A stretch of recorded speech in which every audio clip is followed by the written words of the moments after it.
તુલસીને આટલું બધું મહત્વ આપણે આપીએ છીએ આપણા સનાતન ધર્મમાં, શું કામ? એના કારણો છે. પીપળાને આપણે આટલું મહત્વ આપીએ છીએ એના કારણો છે. ભગવાન ભગવદ્ ગીતામાં કહે છે અશ્વત્થ સર્વવૃક્ષાણામ. આ જે કંઈ છે બધું ભગવાનનું જ રૂપ છે, પણ એમાં જે કંઈ વિશેષ હોય ને, ભગવાન કે મારી વિભૂતિ છે. યદ્યદ વિભૂતિ મત સત્વમ શ્રી મધુરજિતમેવ વા. એમાં પીપળો છે, ઝાડમાં પીપળો એટલે ભગવાનની વિભૂતિ. પીપળાનું મહત્વ છે એનું કારણ છે, તુલસીનું મહત્વ છે એનું કારણ છે, ચાર પગા પ્રાણીઓમાં ગાય એનું મહત્વ અને એનું કારણ છે. એટલે ગાય છે, પીપળો છે, તુલસી છે. હમણાં નરેશભાઈ કહ્યું એમ નદીઓ હોય, પર્વતો હોય, આ બધાની આપણે પૂજા કરીએ છીએ. આપણા સાધુ સંતોએ આપણને આ શીખવાડ્યું. ગિરનારની પરિક્રમા લાખો લોકો કરે. તમે વ્રજમાં ગોવર્ધનની પરિક્રમા કરતા લોકોને જુઓ, લાખોની સંખ્યામાં લોકો. એમાં ગુરુ પૂર્ણિમાના દિવસોમાં અષાઢ સુદ 11થી લઈને પૂનમ, એ 5 દિવસ તો ત્યાં જે ભીડ હોય, નાનો એવો કુંભ મેળો લાગે. તમને રોડ ક્રોસ કરીને તમે ઓલી બાજુ ન જઈ શકો, આટલી ભીડ. ગિરિરાજ ગોવર્ધન બીજાને માટે પર્વત હશે, જડ વસ્તુ હશે, ભક્તિ માર્ગમાં એ હરિદાસ વર્ય છે. શ્રીમદ ભાગવતમાં ગોપીઓ કહે છે હંતાય મદ્રી રબલા હરિદાસ વર્યો યદ રામ કૃષ્ણ ચરણ સ્પર્શ પ્રમોદ.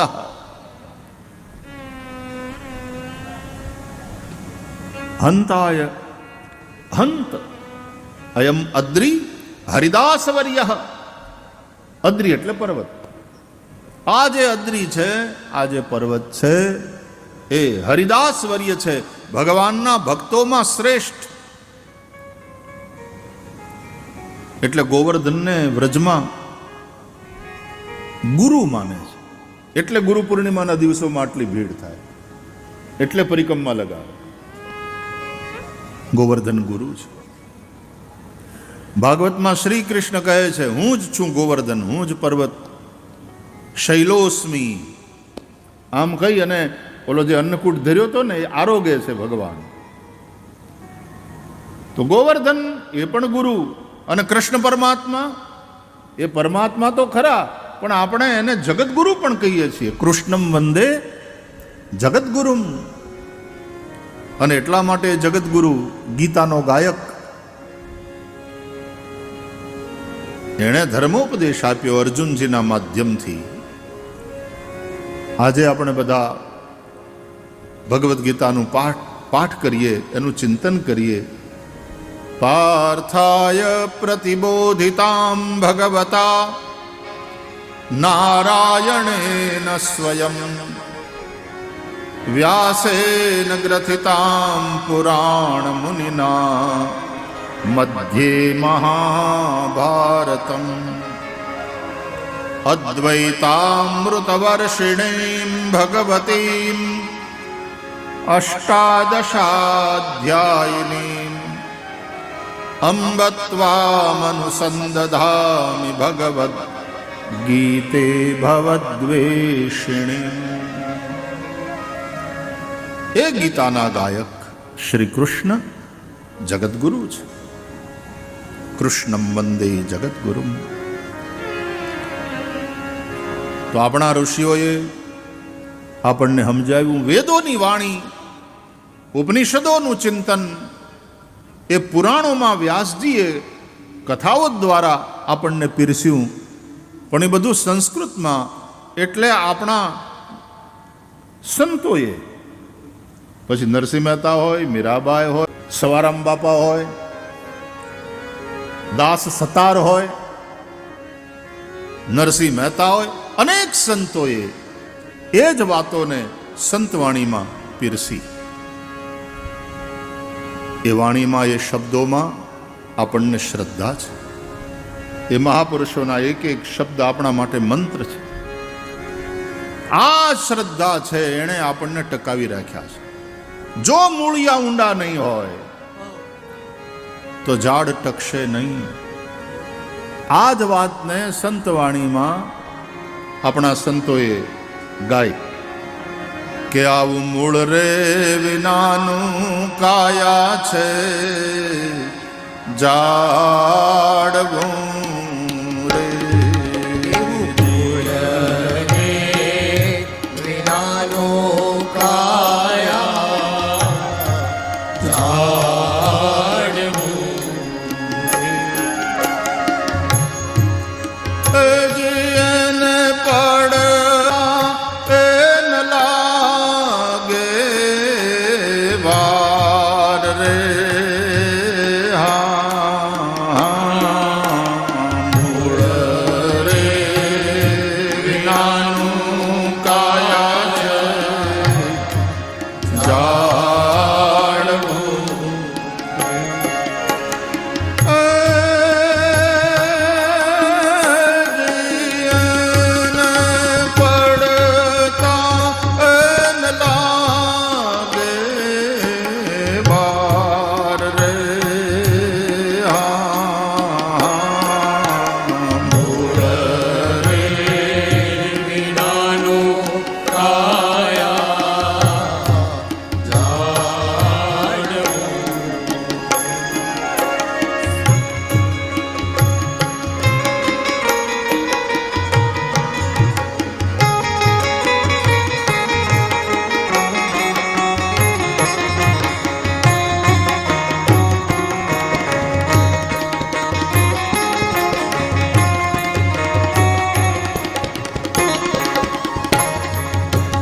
પુણ્ય રે રૂપી ખાતર પૂરજો.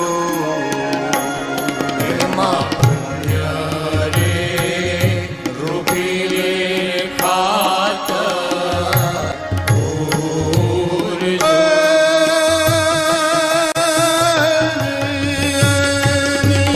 પાયું તો એ પિયારી જાય રે. મૂળ રે વિનાનું કાયા જાડવું એન પડતા એન લાગે વાર રે.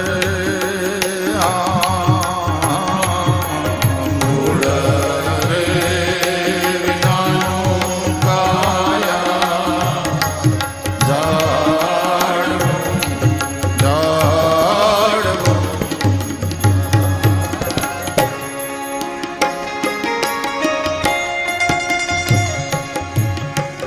જૂની દેશી સંતવાણી. ગામડાનો કોઈ ભગત રાતના વાળું કર્યા પછી હાથમાં એક તારો ને બીજા હાથમાં મંજીરો આમ બાંધી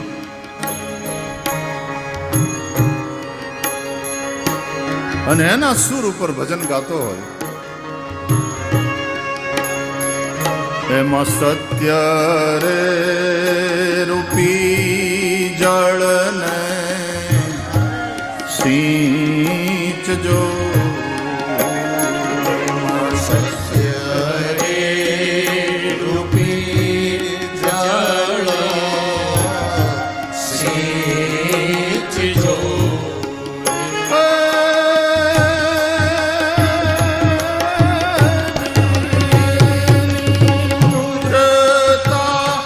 સુરતા રે પાણિયારી હે.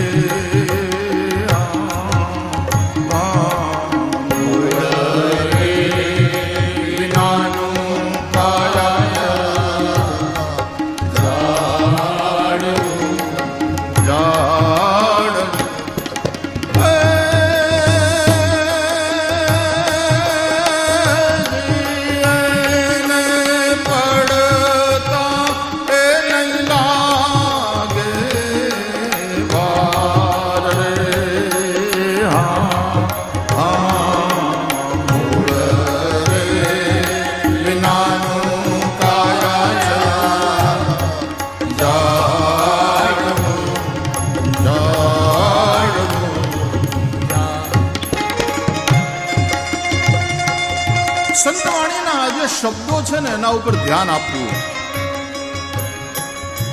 આપણે ઘોર કરીએ, રૂપિયા ઉડાડીએ તો બરાબર, તમે સારા કામ માટે થઈને ઉદારતા પૂર્વક એને ઉડાડ્યા ન કહેવાય, વાપર્યા કહેવાય. હારે માર્ગે વાપરો, ગાયું માટે છે, બરાબર. પણ શબ્દો ઉપર આપણું ધ્યાન ન હોય તો આ સંત વાણીનું એનું ખરું જે અમૃત છે એને ચૂકી જઈએ. હા, એને શીલ ને સંતોષ બે ફળ હોય છે. શીલને સંતોષ ને ફળ હોય છે.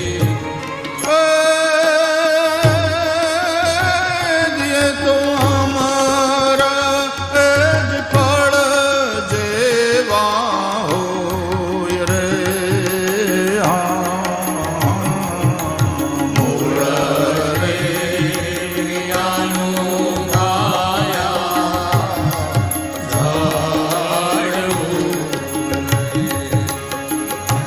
ખીમરે કહે છે રવિ ભાણને. હા, ભાણ સાહેબ, ખીમ સાહેબ. બાપુ અત્યારે અહીંયા આવ્યા છે, બેઠા છે અમારે દેવર્ષિ.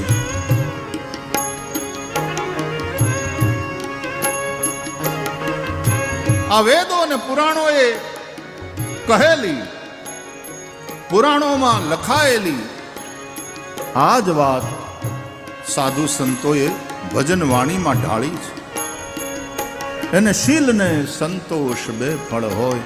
શીલ તમારું એક ચારિત્ર તૈયાર થાય, એક સાધુ પુરુષનું ચરિત્ર, અને જીવાતા જીવનથી સંતોષ. જો મૂળિયા ઊંડા નહીં હોય તો જાડવું પડી જશે. શ્રદ્ધા નહીં હોય તો નહીં ટકો. વાવાઝોડા આવશે, સમસ્યાઓ ઘેરી લેશે, અને ત્યારે હતાશ થઈ જ. આજે ભણેલા ગણેલા છોકરાઓ આપઘાત કરી લે છે. પરીક્ષાઓના ટેન્શન નથી જીરવી શકતા. કેમ? કારણ કે મૂળિયા, આ શ્રદ્ધાવાળા મૂળિયા ઊંડા નથી. એટલે અંગ્રેજીમાં, આ તો અંગ્રેજી ભણેલાઓની વાત છે, આપણે તો વાંધો નથી, આપણે આ બધું સમજીએ જ છીએ. જો વિશ્વાસ આપણામાં હોવો જોઈએ, વિશ્વાસ જે આપણા હોય ને એની અંદર એ હોવો જોઈએ, અને વિશ્વાસ ઉપરવાળામાં એટલે ઈશ્વરમાં હોવો જોઈએ. આપણામાં વિશ્વાસ, પોતાનામાં, એને કહેવાય કોન્ફિડન્સ. આપણા પરિવારના મિત્રો, ભાઈ ભાંડુ, આપણી આજુબાજુના લોકો, એની અંદર વિશ્વાસ, એને અંગ્રેજીમાં કહેવાય ટ્રસ્ટ. એટલે કોન્ફિડન્સ, પોતાનામાં વિશ્વાસ, એનું નામ કોન્ફિડન્સ. પોતાના લોકો, એની અંદર વિશ્વાસ, એનું નામ ટ્રસ્ટ. અને ઈશ્વરમાં, ઉપરવાળામાં વિશ્વાસ, એનું નામ ફેથ. એટલે અંગ્રેજીમાં 3 શબ્દો છે: કોન્ફિડન્સ, ટ્રસ્ટ અને ફેથ. આ જે વિશ્વાસ છે એ જ શંકર છે. શંકરોતિ ઇતિ શંકરઃ. જે કલ્યાણ કરે તે શંકર. વિશ્વાસ કલ્યાણ કરે. જ્યાં પ્રેમ છે ત્યાં વિશ્વાસ છે, જ્યાં વિશ્વાસ છે ત્યાં પ્રેમ છે. એટલા માટે સતાર શાહને યાદ કરીએ. છે પ્રેમ સર્વવ્યાપી, વહેમી જનો શું જાણે. વિશ્વાસ નહીં, વહેમ.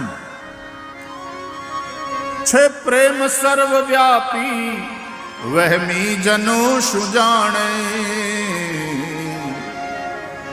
અજ્ઞાનીને અનાડી, એ અજ્ઞાનીને અનાડી.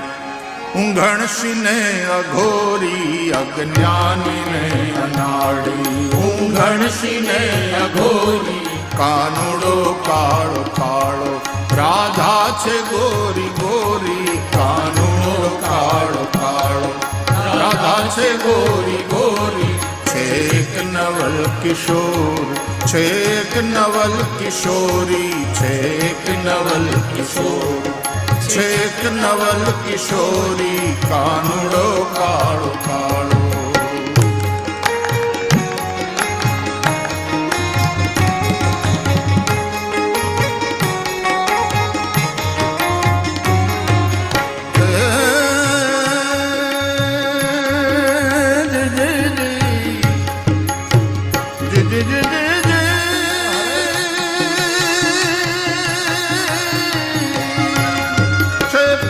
સર્વવ્યાપી વૈમી જનો સુજાણે છે પ્રેમ સર્વવ્યાપી જનો સુજાણે છે પ્રેમ સર્વવ્યાપી વૈમી જનો સુજાણે છે પ્રેમ સર્વવ્યાપી જનો સુજાણે વૈમી જનો સુજાણે જનો સુજાણે અજ્ઞાનીને અનાડી, અજ્ઞાનીને અનાડી, ઊંઘણશીને અઘોરી, અજ્ઞાનીને અનાડી, ઉઘડશીને અઘોરી કાનુડો કાળો કાળો. રાધા છે ગોરી ગોરી, કાનુડો કાળો કાળો રાધા છે ગોરી ગોરી, કાનુડો કાળો કાળો, કાનુડો કાળો કાળો, કાનુડો કાળો કાળો.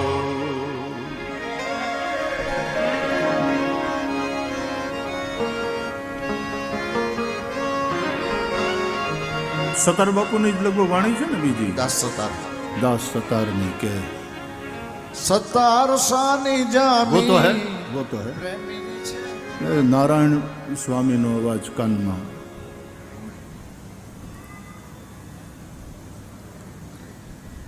પ્રેમ ભૂલ વહેમ ભૂલી પ્રેમમાં મશહૂર થતો હા જાઓ. મશહૂર થતો જાવ. એ એમની વાણી છે. એમ.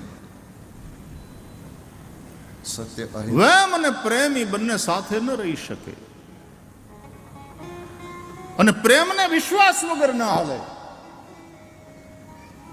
પ્રેમ એટલે વિશ્વાસ, શરણાગતિ. એક એક એક સ્ત્રી એનું એક એક કન્યાનું લગ્ન થાય અને પછી એ સાસરે જાય, કયા વિશ્વાસ સાથે જતી હોય છે. હવે તો આમ એકબીજાને જાણે, મળે, સમજે, બહુ ઇન્ટરવ્યૂ થાય, આઈસ્ક્રીમો બગાડે, માંડ માંડ હા પાડે. We are seeing each other, we are trying to understand. અને એમ કરી કરીને પછી માંડ માંડ હા પાડે બે જણા, અને પછી લગ્ન થાય ને એમાં 50 લાખ રૂપિયા, કરોડ રૂપિયા ખર્ચી નાખે, પાછું 6 મહિનામાં છૂટું થાય. આટલું કર્યા પછી અને આ બધી માવડીઓ જ્યાં બેઠી છે એ ક્યાં વળી એવી રીતે કંઈ હોટલમાં ગયું થયું? તમે એ રીતે કર્યું છે? એ કોક દી નજર સામે મૂકી દીધો, ભાઈ આપણે દીકરીનું કરી અહીંયા કર્યું.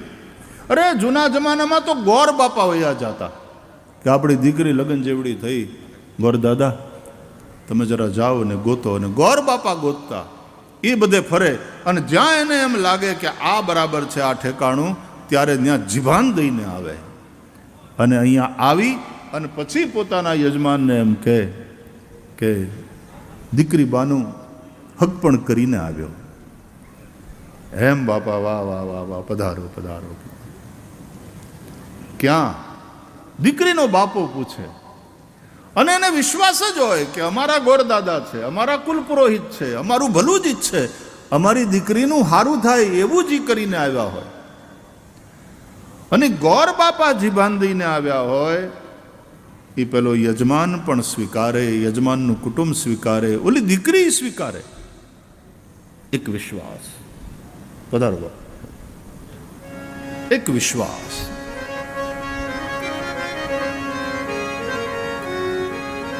અને પછી દીકરી સાસરે જાય, જેને કોઈ દી જોયો ન હોય, પછી ધીમે ધીમે હક પણ થાય, પછી થોડું થોડું સાંભળવા મળે. એ તે સીધી તો પૂછી ન શકે, પણ ક્યાંક વાતું થતી હોય તો એ આમ છુપાઈને સાંભળે. અને સાંભળતા સાંભળતા પછી પોતાના થનારા ભરથારની એક કલ્પના મગજમાં એક કલ્પના ચિત્ર એનું ઊભું કરે, મનથી એનું જ ચિંતન ચાલતું હોય. બેનપણીઓ મશ્કરી કરતી હોય એને લઈને એ સાંભળી શરમાતી હોય, પણ એમાં ધીરે ધીરે ધીરે હૈયામાં પ્રેમ પલતા રહેતા. અને પછી લગ્ન થાય અને સાસરે જાય, એક વિશ્વાસ સાથે જતી હોય છે. હાવ અજાણ્યા પ્રદેશમાં પગલા માંડે, એ તરફ ડગલા ભરે. નવો પરિવાર, નવું કુટુંબ, નવો પરિવેશ, નવું વાતાવરણ, પણ એ પોતાનો માનેલો ભરથાર, એની અંદરના ભરોસે, એની અંદરના વિશ્વાસને લઈ અને એ દીકરી પિયર છોડી અને સાસરે વિદાય થતી હોય છે. એ વિશ્વાસથી પોતાનું સર્વસ્વ ત્યાં એ અર્પણ કરે. પોતાના હતા એને પરાયા માને અને જે પરાયા હતા એને પોતાના કરે અને સેવામાં લાગી જાય. આ જે વિશ્વાસ, આ જે સમર્પણ, આ જે સમજદારી, એના પાયા ઉપર દાંપત્ય જીવન ટકતું હતું. અત્યારે આખા પારિવારિક મૂલ્યો બધા બદલાઈ રહ્યા છે. એક જણાને પૂછ્યું કે તમે સમજદાર છો, એટલે કે હા. તો દુઃખી હશો. અત્યારે સમજદાર છે ને એ દુઃખી થાય, પણ સમજદારી જ્યાં છે ત્યાં સમર્પણ છે, અને ત્યાં થોડું સહન કરવાની તૈયારી હોય. આ સહન કરવું એનું નામ તપ. આજે કોઈ સહન કરવા તૈયાર નથી, તપ માટે તૈયાર નથી, અને તપ વગર તો કાંઈ નથી મારા વાલા. ભગવાને સૃષ્ટિ બનાવી એ તપ. વિષ્ણુ ભગવાન તપને કારણે સકલ જગત ત્રાતા છે. તપબલ રચઈ પ્રપંચ વિધાતા, તપબલ વિષ્ણુ સકલ જગત ત્રાતા, તપબલ શિવ કરઈ સંઘારા. તુલસીદાસજી કહે છે તપ આધાર સબ સૃષ્ટિ ભવાની. મહાદેવ કથા સંભળાવતા કહે છે કે હે ભવાની, આ સૃષ્ટિ તપને આધારે ટકેલી છે. ઘરની એક ગૃહિણી તપ કરે છે, ઘરને સંભાળે છે, છોકરાને સંભાળે, સાસુ સસરાની સેવા કરે, એનું તપ છે. પુરુષ પુરુષાર્થ કરે, મહેનત કરે, પરસેવો પાડે, પોતાના કુટુંબને સારું જીવન મળે એ માટે થઈને ખૂબ મહેનત કરે. પછી ખેતરમાં મહેનત કરતો હોય, એ મજૂરી કરતો હોય, એ નોકરી કરતો હોય, એ ધંધો કરતો હોય, ઘણીવાર ખાવાનું ટાણું ના હોય, તનતોડ મહેનત કરે. કેમ? મારે મારી પત્નીને, મારા બાળકોને, મારા પરિવારને સારું જીવન આપવું છે, એ બધાને સુખી કરવા. આ એક ગૃહસ્થ પુરુષનું તપ છે. તપ વગર કાંઈ નથી.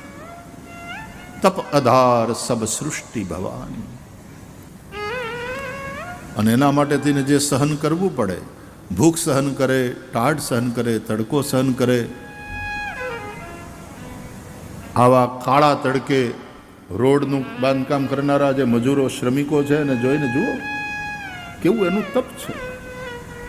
અને હું કામ કાળા તડકે મજૂરી કરે છે? પોતાના કુટુંબને એક સારું જીવન આપવું છે. પુરુષનું તપ છે ઘરે રહી અને સ્ત્રી પોતાનું કામ કરે, પોતાની ફરજ નિભાવે, એ એનું તપ છે. ભણવામાં બરાબર ધ્યાન રાખે ને મારે ભણી ગણીને મોટો થવું છે ને પછી મારે મારા મા બાપને સારું જીવન આપવું છે, મારા કુટુંબનું જીવન ધોરણ મારે ઊંચું લઈ જવું છે, અને એટલા માટે ઉજાગરા કરે, ખૂબ મહેનત કરે કે મારે સારામાં સારા માર્કે પાસ થવું છે. એ વિદ્યાર્થીનું તપ છે. તપ સિવાય કાંઈ નથી. સહન કરવું એ તપ છે. ભૂખ પ્યાસ સહન કરે, તડકો સહન કરે. અરે ઘણીવાર કોઈ બોલી જાય ને તો સ્ત્રી મેણા ટોણાએ સહન કરે. એ સહન કરવું એ તપ છે.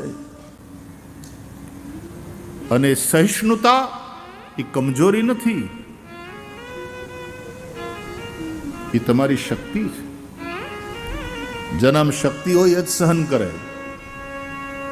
સહનશીલતાથી એક શક્તિ ડેવલપ થાય છે. તપ. હમણાં જ કુંભ મેળો પૂરો થયો, એટલા સંતો, એટલી શિબિરો, કેટલી ભીડ હતી નહીં બાપુ? ગજબ.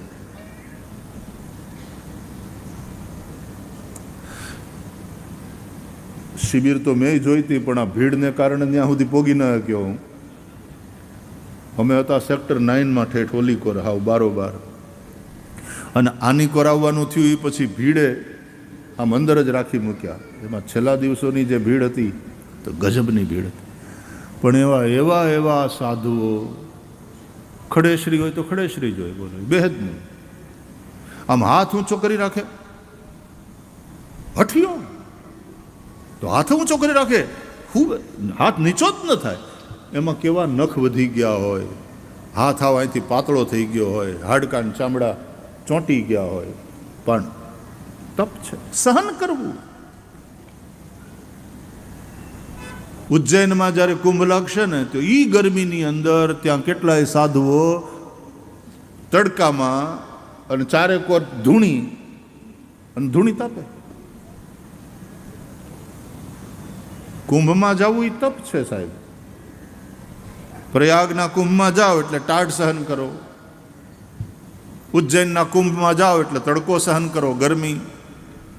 નાસિકના કુંભમાં જાઓ, નાસિક ત્રંબકમાં વરસાદ સહન કરો.